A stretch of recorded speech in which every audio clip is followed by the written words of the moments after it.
அன்னதானம் வழங்கும் திட்டத்தின் கீழ் தினந்தோறும் 1,00,000 பேர் பயனடைந்து வருவதாக நிதியமைச்சர் தங்கம் தென்னரசு கூறியுள்ளார்.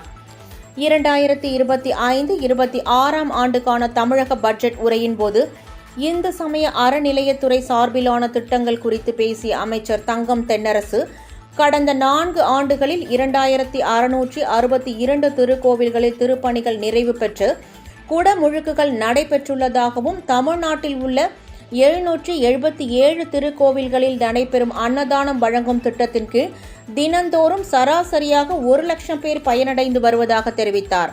தமிழக அரசு எடுத்த பெரும் முயற்சியின் பலனாக 7,327 ஏக்கர் நிலங்களும் 36.38 லட்சம் சதுர அடி மனைகளும் 5.98 லட்சம் சதுர அடி கட்டிடங்களும் திருக்கோவில் வசமாக்கப்பட்டுள்ளதாக கூறினார்.